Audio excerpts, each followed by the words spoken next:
வணக்கம் நண்பர்களே, AKS creative கிரியேஷனுக்கு உங்களை அன்போடு வரவேற்கிறேன். இன்றைக்கி நம்ம பார்க்க போகிறது சூப்பராக ஒரு மட்டன் பிரியாணி தான். அதுவும் வந்து சீரக சம்பா அரிசி, அதுவும் கைக்குத்தல் அரிசி வச்சு நம்ம பிரியாணி பண்ண போகிறோம். இப்போ இந்த பிரியாணியோட ஒரு முட்டையும் அதோட மட்டன் போட்டு தாளிச்சாவும் வெங்காய பச்சடியும் வச்சு சர்வ் பண்ணிங்கனாக்கா அட்டகாசமாக இருக்கும். வாங்க இப்போ எப்படி பண்ணுறதுன்னு சொல்லி பார்த்துடலாம். அதுக்கு ஒரு கடாயில் எண்ணெய் வந்து ஒரு 2 கரண்டி அளவுக்கு எண்ணெய் சேர்த்துக்கிறேன். எண்ணெய் சேர்த்துட்டு எண்ணெய் நல்லா சூடான பிறகு அதோட நம்ம தாளிக்கக்கூடிய பொருட்கள், அதாவது 2 துண்டு அளவுக்கு பட்டை, பிரிஞ்சி இலை, கல்பாசிப்பூ, சோம்பு கொஞ்சம், 2 கிராம்பு, 2 ஏலக்காய் இதெல்லாம் போட்டு நல்லா வந்து அது பொரிஞ்சு வந்துட்டோம். அதோட 2 பச்சை மிளகாய் வந்து நான் கீறி வச்சுருந்தேன். பச்சை மிளகாய் எப்போ சேர்த்தாலும் இடையில வந்து கீறிட்டு சேருங்க, அப்போ தான் வந்து வெடிக்காமல் இருக்கும். இதோட 3 பெரிய வெங்காயம் நீல வாக்கில் கட் பண்ணி வச்சுருந்தேன். அந்த வெங்காயத்தையும் உள்ளே சேர்த்துட்டு வெங்காயம் நல்லா வதங்கிடணும், அந்தளவுக்கு வதக்கிங்க. இதோட ஒரு 2 ஸ்பூன் அளவுக்கு இஞ்சி பூண்டு பேஸ்ட்டு வந்து சேர்த்துடலாம். சேர்த்துட்டு அந்த இஞ்சி பூண்டோட பச்சை வாசம் போகிற அளவுக்கு நல்லா வந்து வதக்கிடலாம். ஒரு 3 தக்காளி, நல்லா 3லேருந்து ஒரு 4 தக்காளி போல் பழுத்த தக்காளியாக எடுத்துகிட்டு அதையும் வந்து நல்லா கட் பண்ணிவிட்டு உள்ளே சேர்த்துட்டு தக்காளியை நல்லா மசிஞ்சு வந்துடணும், அந்தளவுக்கு வதக்கி விட்டுடுங்க. இப்போ இது கூட நம்ம வேக வச்சு வச்சுருந்தா மட்டனையும் வந்து உள்ளே சேர்த்துடலாம்.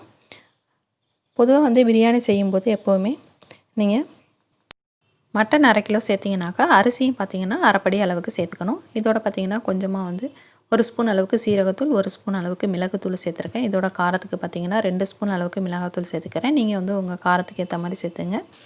1 ஸ்பூன் அளவுக்கு மல்லித்தூள் சேர்த்துட்றேன். இதோட ஒரு கை அளவுக்கு நல்லா க்ளீன் பண்ணி எடுத்து வச்சுருக்க மல்லி தலைகளை சேர்த்துடலாம். அதோட ஒரு கை அளவுக்கு புதினா தலைகளையும் சேர்த்துட்டு இதை வந்து நல்லா வந்து கலந்து விட்டுடுங்க. நல்லா வந்து மசாலா நல்லா வந்து அந்த புதினாலாம் நல்லா வதங்கிடணும். அதோட ஒரு கப் அளவுக்கு தயிரையும் சேர்த்துடலாம். சேர்த்துட்டு இதையும் நல்லா வந்து மிக்ஸ் பண்ணி விட்டுடலாம். இப்போ வந்து அரிசி பார்த்திங்கன்னா நான் எடுத்து அதை நல்லா கழுவிட்டு களைஞ்சிட்டு எடுத்து வச்சுருக்கேன். இப்போ இது கைக்குத்தல் அரிசி அப்படிங்கிறதுனால இந்த கலரில் தான் இருக்கும். ஆனால் அது வந்து உடம்புக்கு வந்து ரொம்பவே நல்லது. அதாவது இயற்கை முறையில் இது பண்ணப்பட்ட அரிசி வந்து இது உடம்புக்கு ரொம்பவே நல்லது. இப்போ வந்து மசாலாலாம் எல்லாம் வந்து இந்த அரிசியில் நல்லா கோட்டார அளவுக்கு நல்லா மிக்ஸ் பண்ணி விட்டுடுங்க. இன்றைக்கி வந்து நான் இதை வந்து குக்கரில் தான் செய்ய போகிறேன். அதனால் இதை அப்படியே குக்கருக்கு ட்ரான்ஸ்ஃபர் பண்ணிவிட்டு ஒரு பங்கு அரிசி அப்படின்னாக்கா 2 பங்கு அளவுக்கு நார்மலாக நம்ம நார்மலாக சாதத்துக்கு வைக்கக்கூடிய அந்த அளவுக்கு தான் தண்ணி வச்சுக்கணும். வச்சுட்டு உங்கள் குக்கருக்கு ஏற்றப்போல் நீங்கள் விசில் வச்சு இறக்கிடலாம்.